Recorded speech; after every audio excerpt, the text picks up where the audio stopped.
Hi friends, welcome back to Mazhathulli creations. അങ്ങനെ രാധിക വരുണിനെ കണ്ടിരിക്കുകയാണ്. വരുൺ ഒളിച്ചു പോയെങ്കിലും രാധിക വരുണിന്റെ മുന്നിലേക്ക് വന്ന് വരുണിനെ കണ്ടുപിടിച്ചു.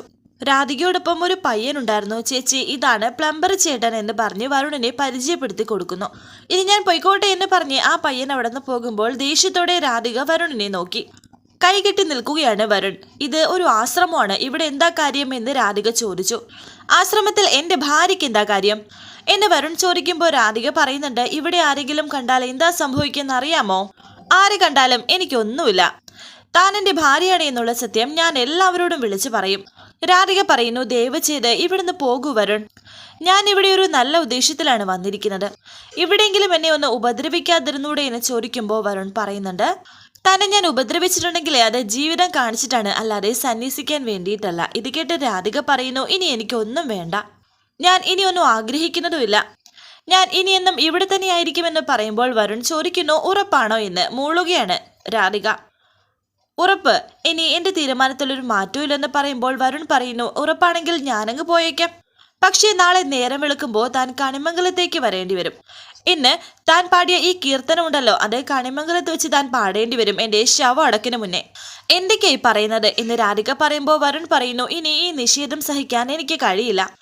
എല്ലാവരും എല്ലാം അറിഞ്ഞു കഴിഞ്ഞിട്ടും ഇനിയും എന്നിൽ നിന്ന് ഒളിച്ചോടാനാണ് തൻ്റെ ഉദ്ദേശമെങ്കിൽ ജീവിതത്തിൽ നിന്ന് തന്നെ ഒളിച്ചോടാനാണ് എൻ്റെ തീരുമാനം.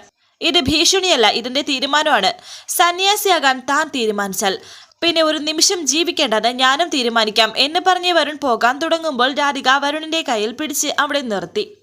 എന്ന് വരുൺ, ചാവുന്നതിനെ കുറിച്ച് ചിന്തിക്കേണ്ട, എന്നെ കൊണ്ട് സഹിക്കാൻ കഴിയില്ലെന്ന് രാധിക. ഇതല്ലേ തൻ്റെ ഉള്ളിലെ സ്നേഹം, ഇതൊന്ന് പുറത്ത് കാണിക്കാൻ വേണ്ടിയിട്ടല്ലേ ഞാൻ എന്ന് വരുൺ പറയുമ്പോൾ രാധിക പറയുന്നുണ്ട്, പതിയെ. എൻ്റെ സ്നേഹത്തിന് നിനക്കോ നിന്റെ സ്നേഹത്തിന് എനിക്കോ ഓടി ഒളിക്കാൻ കഴിയില്ല. അത് ദൈവം ചേർത്ത് വെച്ചതാ, അത് ആരെക്കൊണ്ടും പിരിക്കാൻ കഴിയില്ല എന്ന് പറഞ്ഞ് വരുൺ രാധികയെ ചേർത്ത് പിടിച്ചിട്ട് പറയുന്നു, നീ എൻ്റേതാണ് പെണ്ണെ, എന്നും എൻ്റേത് മാത്രം. ഒരു പുഞ്ചിരിയോടെ നിൽക്കുകയാണ് രാധിക. വരുൺ രാധികയെ ചേർത്ത് പിടിക്കുന്നുണ്ട്, നെഞ്ചോട് ചേർത്ത് പിടിച്ച് നിൽക്കുന്നു. രണ്ടുപേരും പരസ്പരം നോക്കുന്നുണ്ട്. വളരെ സന്തോഷത്തോടെ നിൽക്കുകയാണ് അവർ. പിന്നീട് കാണിക്കുന്നത് യശോദ ശ്യാമയുടെ ഫോണിലേക്ക് വിളിച്ചു. ഞാൻ യശോദയാണ് എന്ന് യശോദ പറയുമ്പോൾ, എന്താണ് ഈ നേരത്തെ എന്ന് ശ്യാമ ചോദിക്കുന്നു. ദേവേട്ടൻ ഹോസ്പിറ്റലാണ് എന്ന് യശോദ പറയുമ്പോൾ, അയ്യോ എന്ത് പറ്റിയെന്ന് ടെൻഷനോടെ ശ്യാമ ചോദിച്ചു. ഇവിടുത്തെ പ്രശ്നങ്ങളൊക്കെ ഫിദ മേഡത്തിന് അറിയാലോ.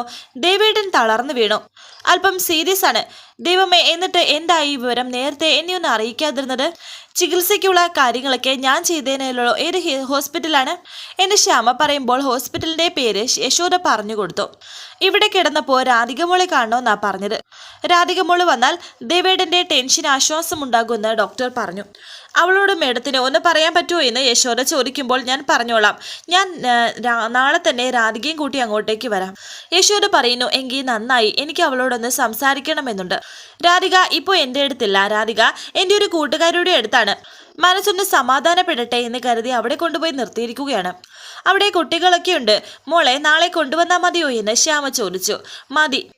അവള് വരുമെന്ന് ഒരു വാക്ക് കേട്ടാൽ തന്നെ ദേവേട്ടന് അത് വലിയൊരു ആശ്വാസമാകും എന്ന് യശോദ പറയുമ്പോൾ ശ്യാമ പറയുന്നു, ഞാൻ ഇപ്പോൾ തന്നെ ഹോസ്പിറ്റലിൽ വിളിച്ചു ചോദിക്കാം. മാനേജ്മെന്റുമായി എനിക്ക് നല്ല ബന്ധമുള്ളതാണ്, ഞാൻ വിളിച്ചോളാം.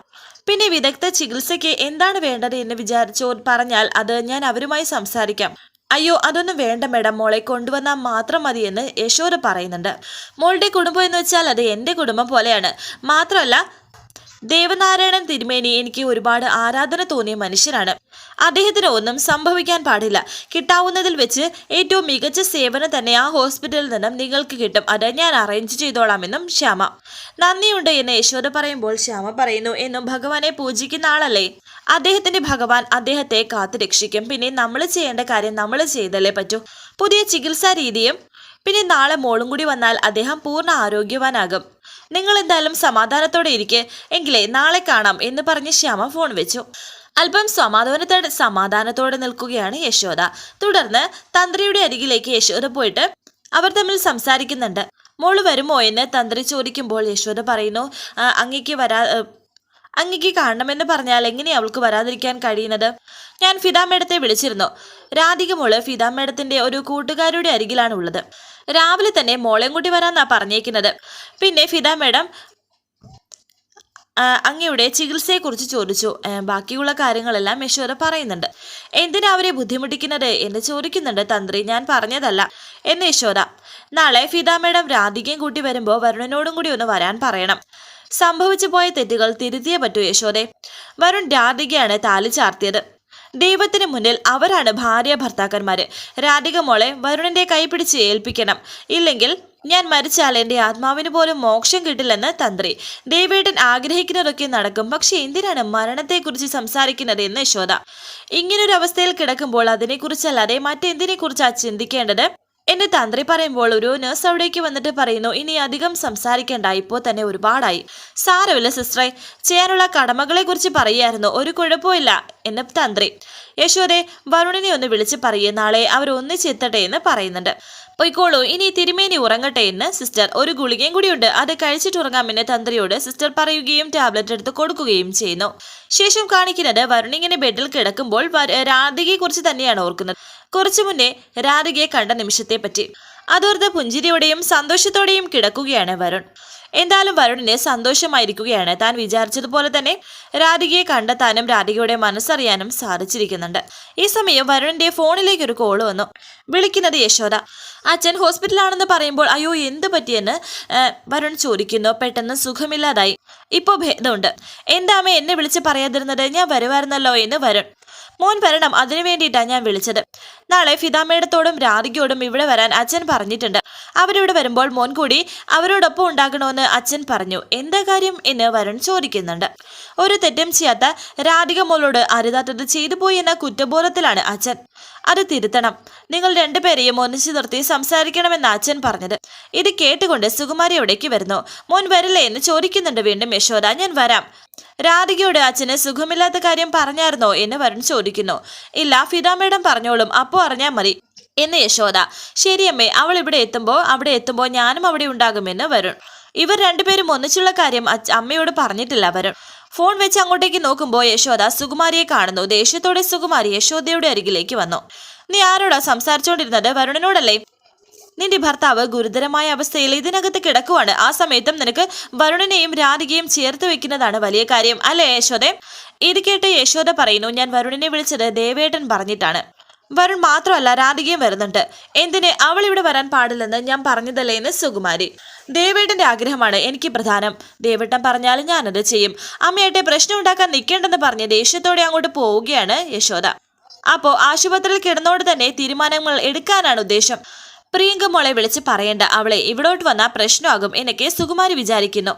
വരാനുള്ളത് വരട്ടെ, അത് എങ്ങനെയാ തടയേണ്ടത് എനിക്ക് നന്നായിട്ട് അറിയാമെന്നും സുകുമാരി. വരുൺ വിചാരിക്കുന്നു, അച്ഛൻ അങ്ങനെ ഒരു തീരുമാനം എടുത്താൽ പിന്നെ ഈ ലോകത്ത് എന്നെയോ രാധികയോ പിരിക്കാൻ ആർക്കും കഴിയില്ല. എന്തായാലും അയാളൊന്ന് സന്തോഷിക്കട്ടെ. ശേഷം പിറ്റേ ദിവസമായിരിക്കുന്നുണ്ട് കണിമംഗലത്ത്.